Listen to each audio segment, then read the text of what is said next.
Hello, good afternoon and welcome to the Midday News.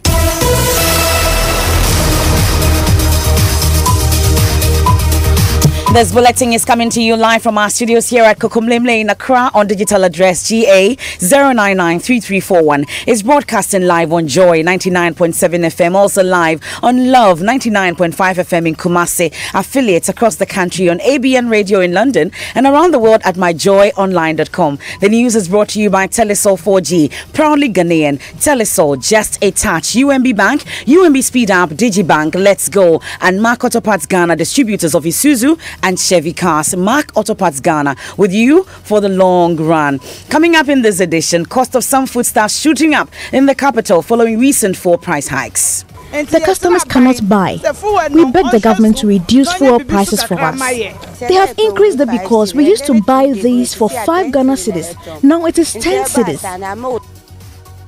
We are live at the Malamata and Agbogloshi markets here in Accra as the TUC asks government to scrap taxes driving up the price of the commodity. Scores of irate customers throng Ring Road office of telecom company Airtel, complaining about network challenges. I realized that the network was off. So initially I thought it was one of their problems. Sometimes it goes off and then comes. But then for the whole day, I couldn't get the network. And something. Maybe I cannot wait. Inside or manager from 6 months, 2 days. And I say, we'll hear from some of these customers who say managers of the company have failed to explain the cause of the problem. Meanwhile, Member of Parliament's Communications Committee, Sam George, is urging aggrieved customers to petition Parliament over the matter. We'll get to hear from them. And the latest in sports, where Kumasi Asante Kotoko have decided to appoint a local coach to replace Parkwesi Fabin despite having several expatriates apply for the vacant position. Broken promises. Residents of Mango Tideke in the Volta region continue to drink muddy water after DCE for the area failed to live up to his promise. They will get a borehole in May this year. We'll quickly have a meeting with the dam owner and see what arrangement we can do so that they can have the little water that they can use now whilst we improvise them. We'll hear more on the Joining Safe Water project seeking to shine the light on communities drinking dirty water. And later in the bulletin, you ask yourself, God, but why are you putting me through this? But in the end, you see that God was preparing you to manifest the favor that he had placed in you. Amen.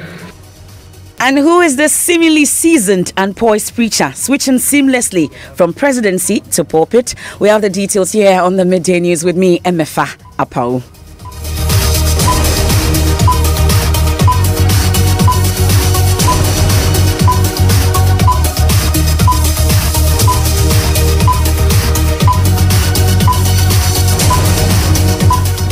Now, the uproar on the increase of fuel prices this month continues as the soaring fuel prices appear to be having a significant impact on pricing of foodstuff.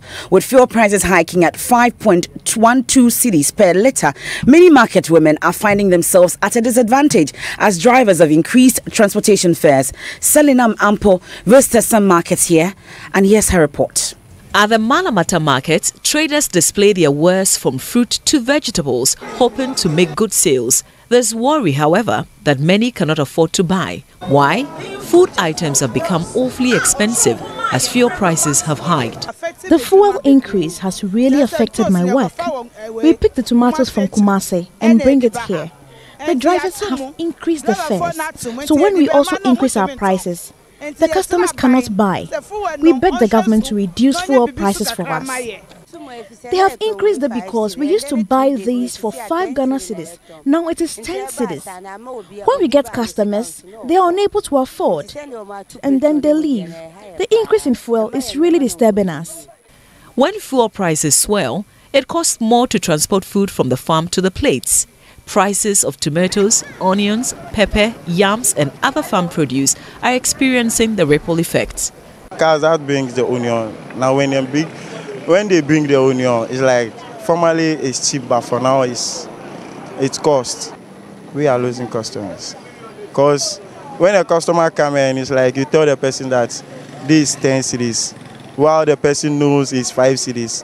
That person might be thinking that, oh, maybe he wanted to maybe take his money or maybe cheat him. The transport fares have increased. When we sell, we do not even make profit. We beg the government to reduce fuel prices because it is disturbing us. We used to buy a bag 480 cedis, but now it is 200 cedis. We are making a loss. For the traders, the cost of fuel is greatly affecting the cost of many goods.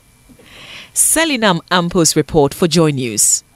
Meanwhile, the Trades Union Congress is asking government to scrap taxes, driving up the price of the commodity. In a statement issued yesterday, the Labour Union reminded the Nana Akufo-Addo government that it promised to abolish the taxes during the 2016 electioneering campaign. Here are extracts. This is not what Ghanaians were promised. The NPP had promised to stabilize the exchange rate of the cedi, something which could have helped stabilize the fuel prices.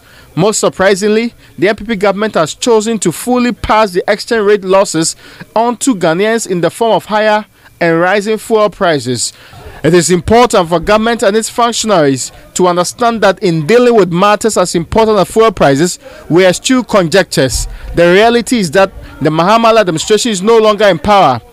Akufo-Addo government is in power. And despite the interventions the minister talked about, fuel prices are rising and Ghanaians are unhappy about it. We require leadership and solutions on how to bring down the prices and not sermon on what would have happened if Mahama-led administration were to be in office. In the opinion of the TUC, the rising fuel prices have huge adverse implications for cost of living. The situation has to be addressed. Government must absorb some of the exchange rate losses instead of passing everything to poor workers and their families. Secondly, government must reconsider the deregulation policy. The TUC urges government to scrap some of the taxes and fees on the fuel price to cushion Ghanaians. Also, government must look into the various margins and their impact on fuel pricing. At current levels, fuel prices have reached unsustainable peak for Ghanaian workers and their families. As workers, we can no longer afford any further increases. Let's now hear from Abraham Kumsin, he's the General Secretary of the Ghana Federation of Labour. He seems to agree also. He says government must intervene to lessen the suffering of ordinary Ghanaians. Thank you very much for your time here on the Midday News. So we've heard from traders and several interest groups asking government to intervene in the rise in fuel prices. But let me first find out from you, from your interaction with your members, how is this actually affecting them? The TUC has said it all. And their position is not different from ours. And I think that what we have to do, or what we need to do, is to organize a massive demonstration. The talking is becoming too much. You talk about it and nothing happens. And we keep talking. But if you are talking and nothing is happening, what shows that demonstrating will do anything? Demonstrating will really push government to sit up and review its policies that are creating problems for society. You see, because if you talk, politicians, we all know them. You talk, yes, they know. How long can you talk? So what exactly are you expecting from government regarding the situation? No, like the TVC said, the taxes, these fuel things, because it makes it difficult for labor to negotiate. Because you go to meet at the negotiating table, what can you ask for? Because the employer is facing the same problem. And so what you demand, you won't get it. You see? And it's a cycle that we all entangled in. And so you cannot blame, you cannot fault employees. It is the government that will have to look at its policy that is creating problem for all of us. That's why I am advocating for massive workers' demonstration in this country. So how soon will that? When will that demonstration be? Do you know when? No. Now that our colleagues TUC has come out, we will have to, engage them and discuss how we can do this as early as possible. We're grateful for your time. That's Abraham Kumsin, General Secretary of the Ghana Federation of Labour. Now, away from those issues, police in the central region have intensified patrols in the town of Ibra-Dunkwa following disturbances over the killing of a security man over the weekend. One person has been arrested in connection with the crime. The police say another person believed to have murdered a linguist and his wife is being prosecuted. DCOP Paul Awine has been explaining what the police has done in the killing of the linguist and his wife. Police visited the scene and found both victims lying down dead in a pool of blood with deep cuts in their throats. A kitchen knife with blood stains was found in the room. Preliminary investigations revealed that one Masood Ali Baba, a spiritualist, the prime suspect, visited and lodged with the deceased on Saturday, 1st and then Sunday, 2nd September 2018. The investigations further showed that because the suspect who had lodged with the couple on previous occasions was lodging with them again on that occasion, their children were made to sleep with their sibling in another house for the 2 days. On the morning of Monday, 3rd September 2018, when the children had not heard from their parents, they opened the doors to the accommodation of their parents only to find out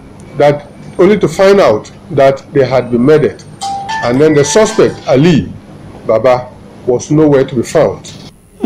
So that's DCOP Paul Awini on the murder of a linguist and his wife in Dunkwa. But over the weekend, some homes were torched when a security man was hit and killed by a Malian man. You recall we told you that story yesterday. Let's speak to our correspondent, Kojo Nyaku, who's been monitoring developments there.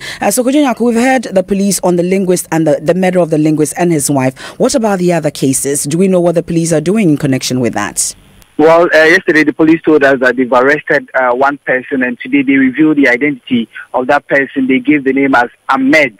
They said that that person had some altercations with the deceased, and that led to the death of the person. And so they are also close to getting the other people that are also part of what happened that led to the burning of the 5 houses belonging to the Nigerians. And so that is what the police has been up to. But yesterday, the Nigerian ambassador visited the crime scene and called for calm and urged the police to close in on the perpetrators of the crime.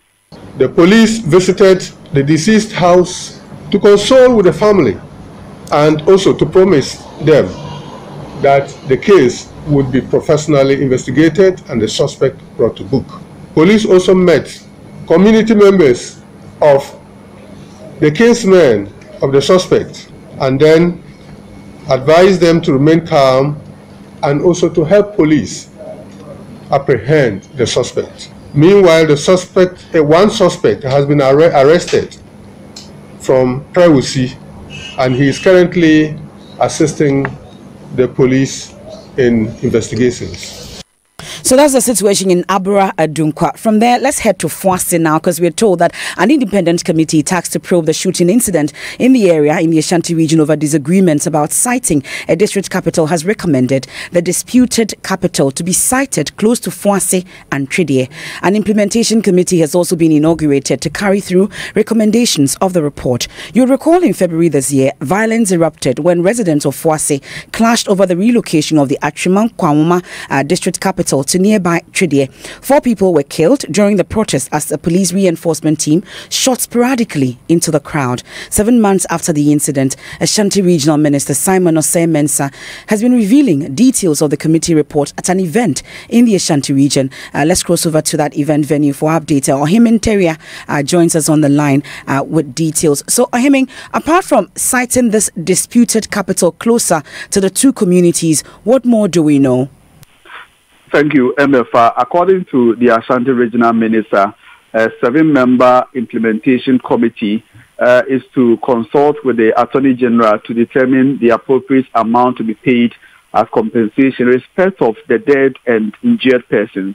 And also, they are supposed to confirm for reimbursement amount of 100,858 Ghana cedis being the cost of medical bills of victims. And also, identify and recommend compensatory projects to be implemented by government. And also, he says that the district capital, the offices will be sited at the boundary closer to Fuase, MFA. But do we know if community and opinion leaders, for instance, of these 2 communities were at this event, and how have they been reacting to this proposal or findings? Sure. The Tridie and Fuase communities have their representatives at the committee level, and the Fuase Achimahine, for instance, and then the Nkwantakese were also there representing the Kumasi Traditional Council. For now, they are yet to respond to whether they are satisfied with the arrangement so far, because the committee has meeting closures. So from Chedie and Fuase, let's stay in the Ashanti region and head to Manson Kwanta, because you recall that as relatives of the 7 Zongo youth killed at Manson Kwanta by police in July say they are running out of patience with government over delays in making details of the report available to them. Ahmed is cousin of one of the deceased. We know for a fact that the report has been submitted. The committee has finally submitted their report to the regional minister. We have called for an independent committee to be set, and then government heed to our call by setting up the independent committee. That their report should be made public. You understand? Their report should be made public. It's on record that the police had a press conference telling Ghanaians and the whole world that indeed the guys were criminals. So if the committee have now exonerated a guy, the government should make it known. You understand? I don't think that the government has any reason to just cover up this report. No, it's a public document. It should be put it up to the public domain so as for them to scrutinize. Now, most of the affected guys have families. The report should be on record in case of future occurrence. But the continuous delay in releasing of this document, I don't think is the best thing to do. At least the affected family should be given a copy of the report. But Zongo chiefs in Kumasi say it is in government's own interest to release a report as soon as possible to calm the residents. Alhaji Shwabu Musa tells Joy News the residents are anxious and any further delays will be dangerous. The committee used 1.5 months to finish their job. 2 weeks, I think, is a good time to know whatever it is. So I will know whatever is in their white paper. So we plead with the government passionately for them to be able to release that, because people are anxious. They want to hear what it is. Okay. People are anxious. So they better, we are pleading with government passionately to come out. So you have Alhaji Shwabu Musa, spokesperson of the Zongo Chiefs there. Now from the Ashanti region, let's head back to the capital, Ring Road to be precise, because scores of persons have currently gathered at the offices of the Airtel Tigo branch. They've been complaining that their networks has not been responding in the early hours of yesterday. Some angry customers who spoke to Joy News are threatening to sue Airtel Tigo for damages. The problems that I have faced for the couple of 3 months now, the network goes on and it's come back, it goes on and it goes off. So the thing has been continuing. When you buy a bundle, sometimes you bundle, it goes off, you come and complain, they say, oh, they are working on it. But just yesterday, early in the morning, I was doing something on my iPhone, then all of a sudden the network just went off. So I thought maybe it's my chip. Then I called a friend with my other MTN line out. Have you experienced this problem? He said, oh yeah, he's also experiencing the same. I said, there seems to be something here. So I went to La Paz, their office at La Paz. And when there was so much long queue over there, people having the same issue. Nobody was coming out to talk to us. Nobody was saying anything at all. When you come, they just tell you that you should come and fill the form. I said, no, filling the form is not the problem. But once you realize that there's a problem with the interfacing, the Airtel and Tigo. Because for the past 3 months, the network comes on and it goes off. We are pleading with the National Communication Authority or the Communication Ministry. Call them to order so we have this thing resolved, because it's really messing our business. Nobody is talking to us. The manager, everybody's. You can't find anybody. They just give me a ticket, 178. Is that your number? Yeah, that's my number, and they haven't called me. So I'm still waiting. Network is not coming. You can't do anything on the phone. Since what? When I came here this morning, we need to come and meet this crowd over here with the same problem. So have you been able to find solutions? Have they said anything to you? Not yet. When I came, they didn't say anything. The only thing they did was to give us this number. So you heard my colleague Nancy Emefa Dradosi interacting with some Airtel Tigo customers at the Ring Road branch, and she joins us live on the line. Emefa, has the situation there eased up as we speak? All right, so Emefa, just left the Ring Road office, but currently I'm at the head office to try and find answers. But here also, there are quite some number of people who are queuing in. The customer service are turning to them to find amicable solutions to them. But I'm yet to also speak to the public relations officer who wants to give an explanation as to why things are going. But we are getting assurances that they are working on the network. But you haven't received any explanation as to what exactly happened? No, we are just about to go into a meeting with the public relations officer because he wants to address the media and clear the air, and because he tells us that they are working on it. But so far, a lot of people are gathered here at the head office trying to get answers as to why their networks are not working. Indeed, we'll wait for that explanation because I know some of my colleagues also have their phones not working, but we'll see how it goes. Meanwhile, Member of Parliament's Communications Committee, Samuel George, is urging aggrieved Airtel customers or Airtel Tigo customers to officially petition Parliament. Anybody who's been affected by any irregularities in the telcos, the only way that the Parliamentary Select Committee can help you is if we have a formal complaint. So I'm using your network to appeal. I've taken screenshots of people's complaints on Facebook, but that is not sufficient grounds for the Parliamentary Select Committee to be activated. I'm urging people to put together a short letter addressed to the chairman, the Parliamentary Select Committee on Communications, Parliament House, Accra. Pass by Parliament with it. On the basis of that, we can summon the telcos. Well, he's also been speaking to my colleague Joseph Opoku-Gakpo, not on Airtel Tigo issues, but on the controversial Star Times deal. He says that the Parliament's Communications Committee will be meeting this afternoon over some concerns brought before them. We received a petition from Giba, and we're supposed to meet with Giba on Thursday. In meeting with Giba, we cannot walk in blind as a committee. We need to sit down and meet. And I'd already requested some information from the chairman last week on the platform. And so I believe that the agenda for today's meeting does not include an appearance from the minister. The agenda that has been sent out by the clerk is for the committee to meet and put together our acts and get our position before we meet with Giba, and then take a position before we meet with them. If the minister wants to appear before us today, she's welcome. But has any official, invitation been extended to her, if even possibly at a later date yet? I am unaware if the chairman has executed such an invitation. So Joseph Opoku-Gakpo joins us on the line, parliamentary correspondent. Joseph, has that meeting begun yet? And so a while ago, I saw the chairman of the committee himself, Kennedy Ohinie Japong, and other members exit the main chamber of parliament and head towards one of the offices in the Job 600 building, where we understand this particular meeting will be happening. And so any moment from now, the meeting will be starting. Well, it's emergency day 2 of parliamentary sitting. What are we to expect today? What's on the lineup? A number of things are on the agenda for today, including approval for some loans and also a report of the Finance Committee on the protocol of amendment to the International Convention on the simplification of customs procedures. That's also something that the House will be looking at. From what I can tell you from here, the sitting itself hasn't begun. You understand that at the level of the minority, they are raising some concerns about their colleague Colin Sauda, and they say that the police are attempting to arrest him, and they are meeting other leaders of parliament to address that issue first, even before the sitting itself begins on the floor of the House. You hear the parliamentary correspondent Joseph Opoku-Gakpo. This is the Midday News here on Joy 99.7 FM. Still to come. You ask yourself, God, but why are you putting me through this? But in the end, you see that God was preparing you to manifest the favor that he had placed in you.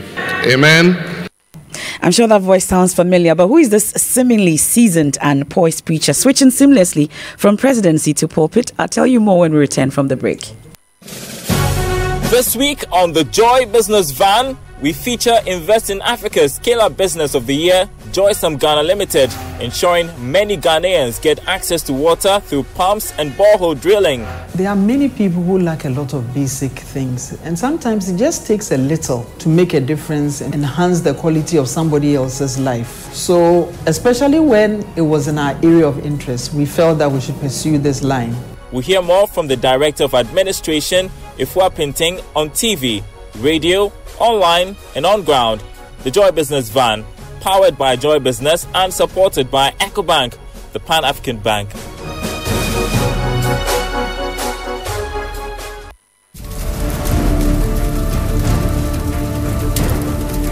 Amartya Quay did what I thought was most ignoble.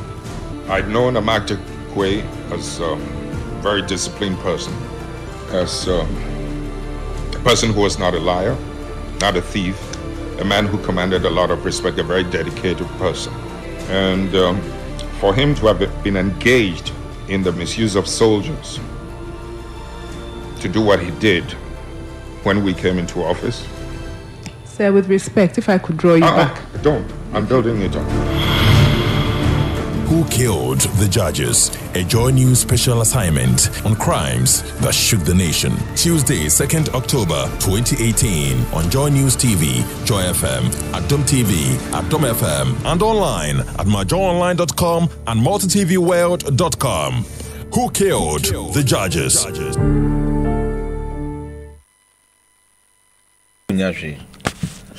You're welcome back to the Midday News here on Joy 99.7 FM. The things we talk about off air. Ridwan, okay, you see, you've been caught off guard. No, I speak tree. That's all I can say. That's what I can say. We have to concentrate on Kumasi Asante Kotoko, where more than a score of expatriate coaches have applied to handle Kumasi Asante Kotoko, who are without a head coach since Parkwesi Fabian resigned last week. But management wants to settle on a local coach. Here is Communications Director of Kotoko, lawyer Samuel Duku. So far, I wouldn't be able to give you the number because we did not invite applications. Even though some coaches already are serious to us, what we have been doing is that we've been talking to some senior coaches to get one to take over the mantle for us. So when are we likely to get a coach? Well, I can confirm that plans are far advanced to announce a new coach by one of this month. Well, I wouldn't want to mention any name, but what I can confirm is that we've gone far in signing a new coach. Okay. A new coach. You heard lawyer Samuel Duku there. He is communication director for Kumasi Asante Kotoko. Before I go, MFA, I stand with Israel. Oh, okay. We all do, don't we? Now, broken promises. That's the reality residents of Mangotideke in the Agoti-Maziofa district of the Volta region are having to live with. The residents are compelled to continue drinking from dirty sources of water after DCE for the area, Dixon Jokbe, failed to live up to his promise. They will get a borehole in May this year. Listen to him when my colleague Gifty Andropia spoke to him. What I did with the assembly is, in the process of our budget, we captured those facilities, borehole, that we can spread to the villages around, and we catered for them. They were anxious for a borehole, and we lined up boreholes to be delivered to various villages. I think in this first quarter, that was our plan. From May, you see that water will start coming. Quickly have a meeting with the dam owner and see what arrangement we can do so that they can have the little water that they can use now, whilst we improvise them. Well, as indicated, that borehole is yet to be constructed and calls to the DC remain unanswered, leaving residents to contend with animals for the dirty sources of water. The residents are angry. They drilled a borehole for us, but the water isn't flowing. We drink and bathe with it. It is dirty, but our only option. The borehole doesn't flow. Sometimes we filter this water for use. When I see the DCE, I'll tell him to come and use this water. If it's not good for him, then he should drill another borehole for us. Well, so you heard that some residents of Mangotideke in the Agoti-Maziopa district of the Volta region, as part of the Joy New Safe Water project, you know by now that we are asking where you live and what is the water situation there. Let us help. Tell us about it on our social media pages or send us an email to joynewsroom@myjoyonline.com. A WhatsApp also would do on 0244-340-437. Now let's head to the church, because some say preachers should not do politics. But what happens when politicians preach? That's exactly what happened at the Ringway Assemblies of God Church this Sunday when the congregation were blessed with a sermon by none other than former President John Dramani Mahama. He's been speaking on favor. Listen carefully. God can select you for favor.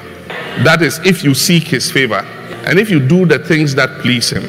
There are many others in the Bible I can give you. Isaac was blessed. Isaac was favored by God, so that even when there was famine and there was droughts and Isaac planted his seed, he harvested 100-fold. You remember the story of Jacob and Esau. God favored Jacob, and eventually Jacob got the blessings of his father. And Jacob prospered and became a very rich man, very wealthy. You remember the story of Joseph. God has a purpose for everything. You think that there was a calamity that had befallen Joseph, because to be sold by your brothers to slave traders, not knowing where they are taking you, Joseph must have felt very betrayed and very sad that his brothers would do that to him. But God had a plan. So that is God's favor. And when it's manifesting, it will manifest in different ways. Initially, you think God has done something to you. You ask yourself, God, but why are you putting me through this? I'm not interrupting the speech or the preaching there, but having spoken from the pulpit twice before, the former president seemed quite at home, speaking of how God's favor can always locate one, even in the midst of hardship, or, as President Akufo-Addo said recently, in difficult times. So even in the midst of hardship, like the economy is hard, a lot of people say, Nkoye, things are hard. If you seek the favor of God, you will reap hundredfold, even in the midst of hardship. I know very well that don't look at the vessel, because God can use any vessel to speak to you. What's trending on social media, Maps? Well, this video is trending at Anan says this is what they don't understand, and still they will never understand it until 2020. And Vixke says, Osofu Mahama, you can preach, you've won my vote 2020. In fact, my whole family. And Mercy France says, this is amazing, you are different, ex-President Mahama, God bless you. And a lot of people are just saying that 2020, may that favor locate you. Of course, you can't listen to a preaching without sowing a seed. If you are led to sow a seed, I'm open to take the seed on behalf of John Dramani Mahama. There's more news when you log on to myjoyonline.com. I am Memefa Apau. Thanks for your company. Have a good afternoon.